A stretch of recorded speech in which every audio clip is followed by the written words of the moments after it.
Good morning. Welcome back to the Broadcast Retirement Network. This is BRN Weekly for Saturday, March 30th, 2024.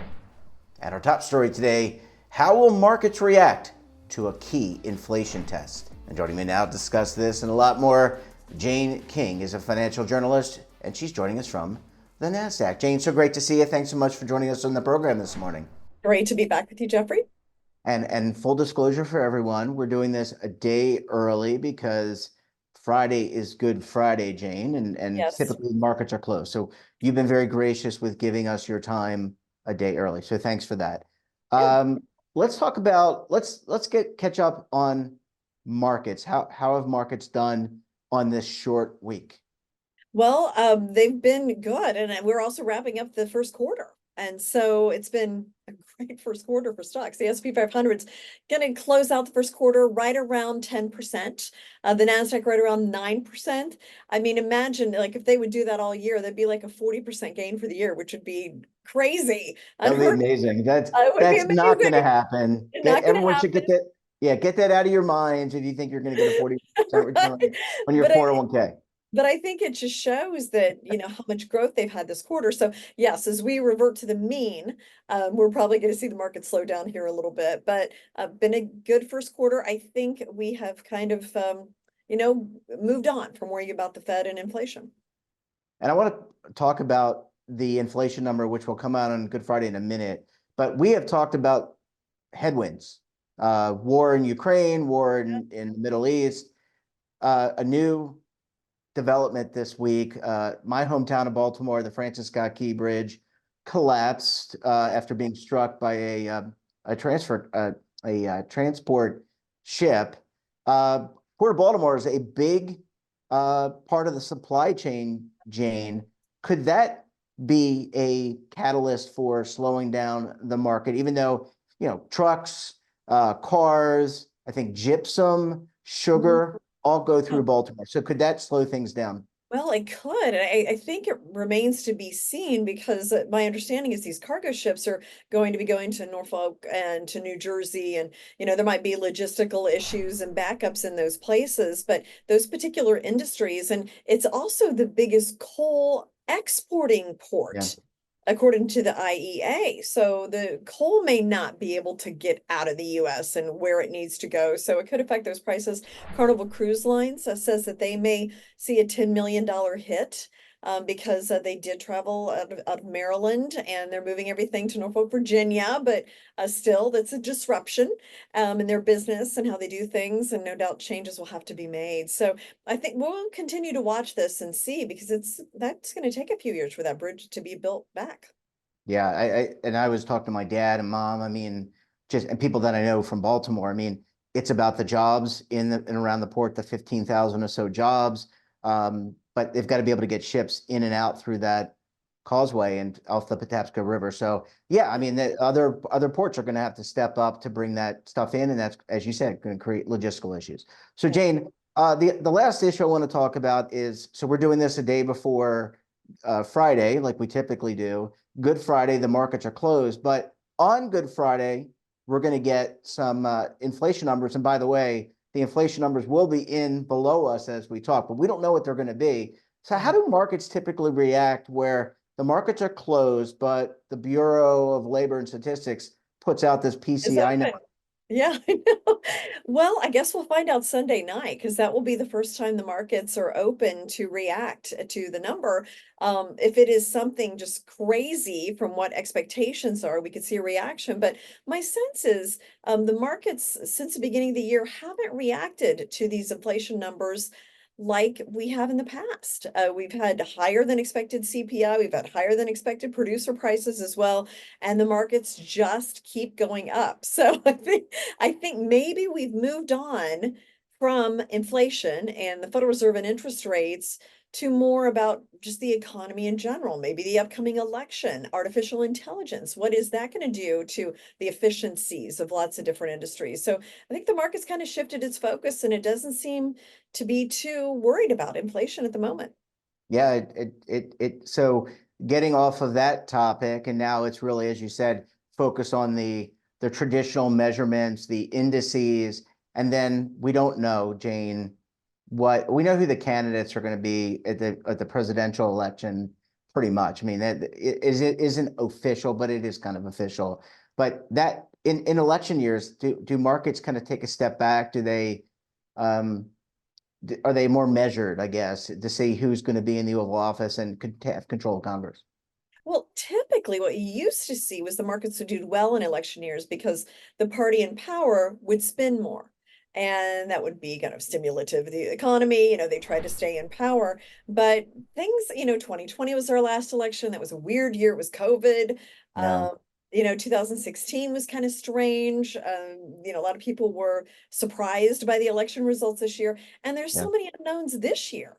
I mean, I feel like we do know who the candidates are, but there's legal issues for Trump, and some people think Biden may step aside and somebody else. So I feel like there's more questions than normal. We're in a weird time.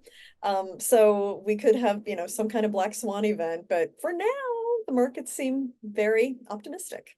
Yeah, and I think if you're hanging on, not you, Jane, but if the audience is hanging on the 40% return, it's just not going to happen. I shouldn't Don't. have even mentioned it. No, Yeah, we shouldn't have. Your 401k is not going up 40% well, my this year. point is that if you see 10% gain in one quarter, that probably means we're going to settle back down because 10% is good for a yeyearly gain. And Absolutely. for it to happen for a whole year, we won't see that repeated. I think we're pretty certain of that. Jane, you make a really good point there, and just to set expectations for the audience, but also a good rule of thumb used to be 8% return. Remember when we were all going to school and we were putting our money away? Yeah, that was kind of 8%, key. We're good. Yeah. 8%, it just on average is not going to happen on an annual basis. I think the number is what, closer to 5 or 6 that you can expect. And on top of that, you got to pile on the value of the dollar against the inflationary pressure, right? So, Right. it all kind of plays in, but yeah, we probably shouldn't have mentioned that, but it's fun to kind of talk about the what ifs. It's just like winning the Powerball, which I didn't win either. Yeah. Uh, I wouldn't Jane, be here if I did. yeah, that's right. She'd never have been I flat. would She have would have been emailed like, you, not coming in. she would have been like, no. Jane, always a pleasure to see you. Thanks All for right. being really flexible, and we look forward to having you back on the program again next week. Okay. See you soon. Thanks, Jane. Great to see you. Thanks for sharing your perspective. And when we come back, we'll take a look at some of our best segments for the week. You're going to want to stay tuned right here on BRN Weekly.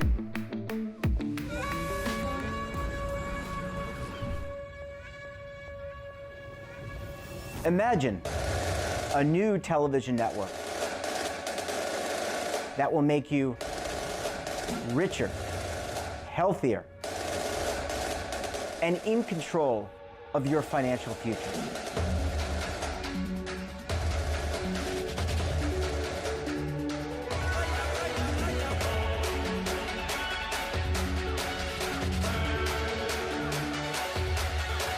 This network is for the policewoman in Nashville, Tennessee, the baker in Dubuque, Iowa, the teacher in Lexington, Kentucky. We want to make the idea of savings and retirement culturally relevant. But what do you see as a defining issue of the midterms? Especially for the smaller businesses. I mean, they are the lifeblood of the American economy.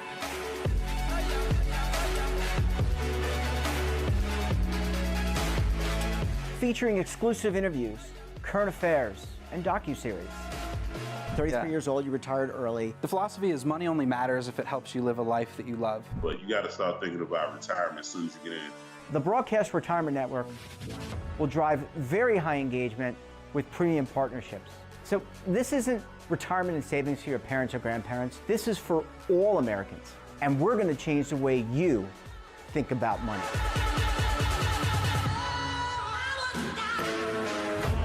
Welcome to the next frontier of retirement and savings. This is BRN, the Broadcast Retirement Network. Welcome back. It was another great week of programs with great topics and, of course, great guests. We kicked off the week with a plan for helping troubled veterans. Let's take a look. In 2020, the Council on Criminal Justice, which is a nonpartisan and nonprofit think tank and membership organization, was looking at the number of veterans who are incarcerated across our country. and determined that it was necessary to do an evaluation or a global study of the system, the criminal justice system, the Department of Defense, and the VA. In August of 2022, that commission launched as the Veterans Justice Commission with Secretary Chuck Hagel, former Secretary of Defense, as chair, and also with former Secretary of Defense Leon Panetta. There's 13 other amazing commissioners on that commission, and they're studying the nature and extent of veterans in the criminal justice system and making evidence-based recommendations to enhance the health, safety, and justice of our nation's veterans. After World War II, there was a big spike in the number of veterans that were incarcerated across the country. In 1952, there was a study published that examined 11 prisons, and in those 11 prisons, they found a third of all the prisoners were veterans. After Vietnam, we saw numbers as high as 24% of the nation's incarcerated were veterans.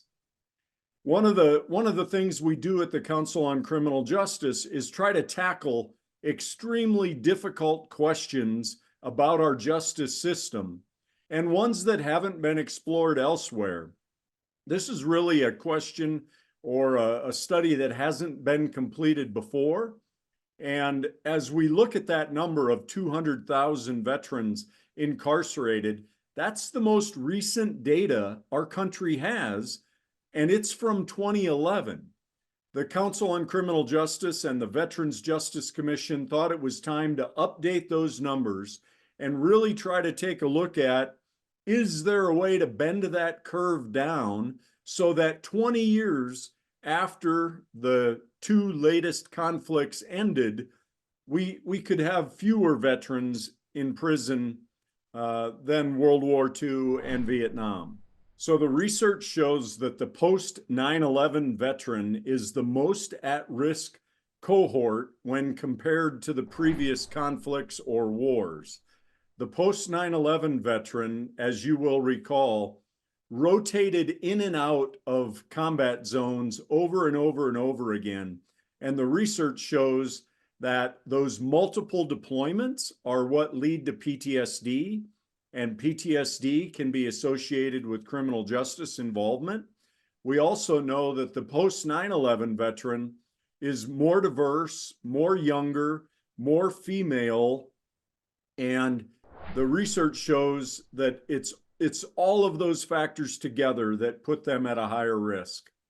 The Veterans Justice Commission was very adamant that they wanted to first examine transition from the military, to your exact point, to try to prevent people from becoming justice involved.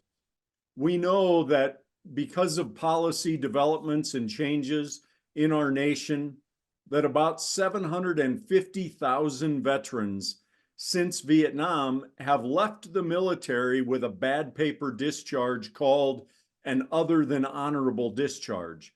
That typically takes away all of those mental health benefits. The VA has made some recent changes for emergencies, suicidal emergencies, to try to get 90 days of mental health treatment. But when we compare the system that we have for veterans to the US criminal justice system, we see they're vastly different. In the United States, in criminal justice, we try to apply the resources to those who are most likely to offend or reoffend. In the military and with the VA regulations, we've really done the opposite, where we take the benefits away from that mental health care and health care treatment, disability. We take those benefits away from those who have offended or are likely to offend. Going one step further, 20-some years ago in the United States, we made a policy decision that we would no longer give health care from the VA to those who are incarcerated. What does that mean? That means if Jim is arrested, put in county jail while he's receiving PTSD treatment from the VA, that treatment has to stop until Jim gets out of prison or jail. That's the exact opposite thing that we as citizens in America want to happen. We want that individual to be treated because we know they're going to get out eventually, and we want them to leave prison or jail ready to transition into our communities. Next up, we discussed meeting the threat of fraud head on. Let's take a look. As you know from previous shows, the Spark Institute developed industry best practices for fraud prevention years ago. And last year, Spark spun the topic of fraud prevention out of the Data Security Oversight Board to have its own dedicated committee. This partner with LIMRA is just a continuation of that focus on fraud prevention. Now, Russ will discuss the continued threat of fraudsters pose to our industry later, and to the retirement savings of millions of Americans. But as an example of how partnering improves the overall industry defenses, let me just share this one anecdote with you. About 6 years ago, our members started to see non-family fraud on retirement accounts from outside actors. So Spark brought together the industry members, and together they started to share their experiences of what turned out to be common experiences across members. From that, members learned from one another and closed down these fraudsters. When you look at public data published in 5500 reports, you actually see this drop in fraud occurrences and losses from accounts. But since then, the numbers have started to trend up as criminals continue to learn and come up with new ways to attack us. So it's really critical for us to continue to improve our efforts on this front, and that's really the purpose of our continued relationship with LIMRA. It was interesting. It was maybe 6 to 10 years ago when the industry really experienced a shift in the fraud and fraud experiences they dealt with. It was around that time when what we call third-party account takeover fraud, or really identity exploitation fraud, started to really hit the industry because the fraudsters figured out a couple of things at that point, right? One, there is literally trillions of dollars, right, in retirement accounts and insurance policies. Number two, the industry until that time hadn't dealt with this type of fraud, right? So their authentication standards, their fraud prevention controls weren't necessarily designed at that time, right, to beat back those fraudsters. So when that happened, it really kind of put the industry on notice that there's been a significant change. And as an industry, we need to start working together, right, to combat, this common threat. We have seen, the fraud kind of evolve. It was interesting enough around COVID, we saw kind of a decrease in attacks targeting, the individual member companies and record keepers to some extent, because fraudsters are very opportunistic, right? When the pandemic hit, there was a whole other host of fraud they could go after, right? There was a lot of government money, a lot of funding, a lot of different type of COVID schemes. But sure enough, we've seen, the third-party account takeover fraudsters come back really with a vengeance. Our members use a tool called FraudShare to share information with each other. And according to that data, it gives us really good insights into actual fraud and fraud activity and experiences, in the industry. So last year, right now, and the results are still kind of being compiled, but we saw about a 17% increase in attempts in fraud hitting our member companies last year.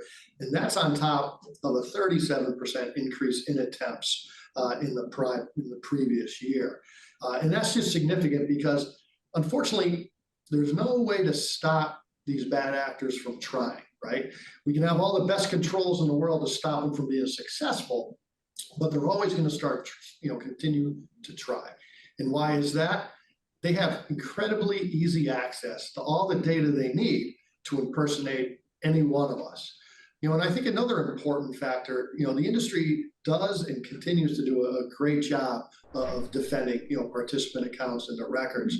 And what we frequently see almost exclusively is when there is an issue and when someone is trying to impersonate, one of our participants, it's rare that the breach really occurred at, the record keeper, at the participant company. The breach almost always occurs at other institutions. Just think of all the headlines you've seen over the last decade about all the significant data breaches. Also, potential significant activity targeting individual email accounts, right? We all get multiple emails a day, someone trying to get us to click on a malicious link. One of the reasons, they want to access our email so they can learn all about us. And that's that much easier for them to impersonate us. So what we see the industry doing is working together, sharing information to learn more about how we can better control and beat back, these bad actors. Our benchmark survey we're getting ready to roll out, is really encouraging. It indicates almost 90% of all the respondents acknowledge and agree that working together as an industry to share information, share best practices does work to help combat, beat back the fraudsters. One thing we like to say, and this kind of phrase got adopted early on, when it comes to fighting fraud, we're all peers, not competitors. And that certainly, in my opinion, has helped the industry get much better at combating fraud and successfully, preventing, the fraudsters from being successful. We do have and continue to spend a lot of resources and effort to protect both plans and participant accounts. Our recent focus, however, is turned to, as Russ pointed out, third-party access and how to improve the protections there. The industry continues to expand connections with other parties to service participants. A good example might be Secure 2.0 now allowing for plans to integrate with student loans. Okay, that is another, just an example of another connection that opens up a new vector for attacks for fraudsters. And so a lot of our focus now has been on those third-party interactions, and to make sure that there are adequate protections and controls in place to make sure that they don't become the access point for whether it's a data breach or whether it's a fraud. Yeah, I think the real power initially is going to come from the ability for just greater collaboration, sharing information. What you said is spot on. Between Spark and between LIMRA, we got virtually the entire industry, covered when it comes to retirement and insurance, for the nation. And as I said, our members realized early on, sharing information and communicating with each other is critical. That's how you learn about the evolution of attacks. That's how you learn the different threat indicators that these fraudsters are using.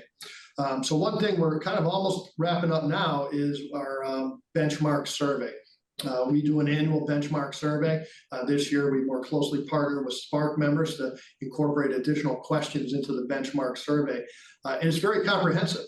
It's over 70 different questions. This survey helps all of our members better understand what are the methods used by all the member companies, when it comes to their structure of their fraud prevention teams, the governance, the organization of those teams, the technology they use, their authentication procedures. And that information helps them to kind of compare and benchmark their businesses, their operations against each other, so they can get a sense of, is there anything we're doing that we should do differently? Is there anything we're doing maybe we should start, doing? So we're going to be releasing those results shortly.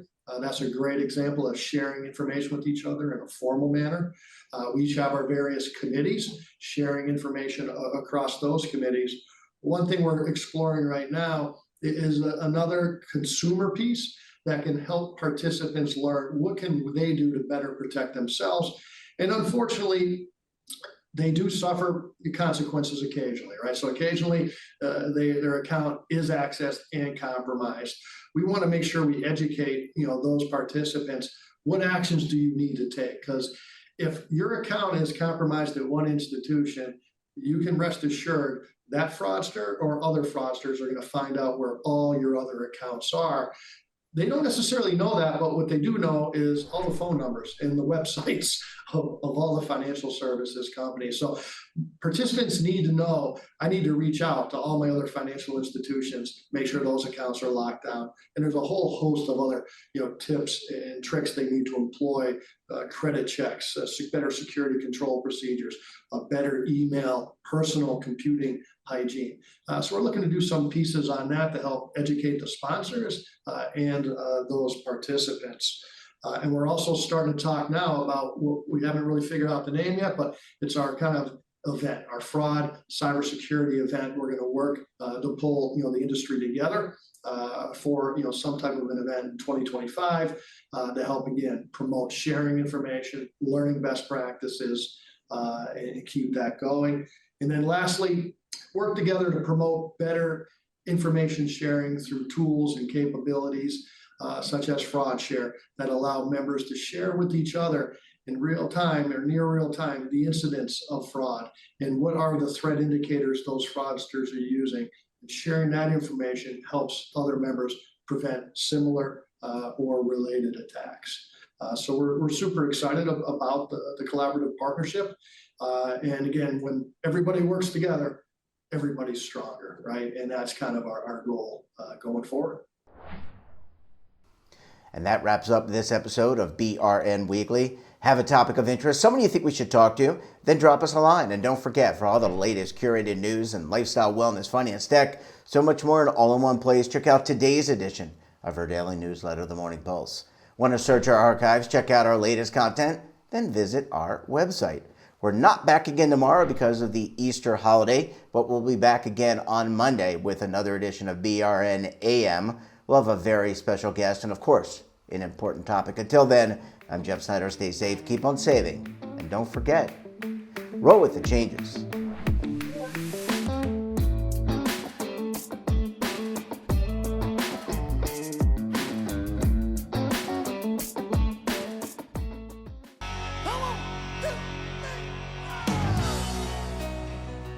Now is your opportunity to co-create content around any topic on the first lifestyle and wellness network. Reach a global audience through our platform and co-own exclusive branded content.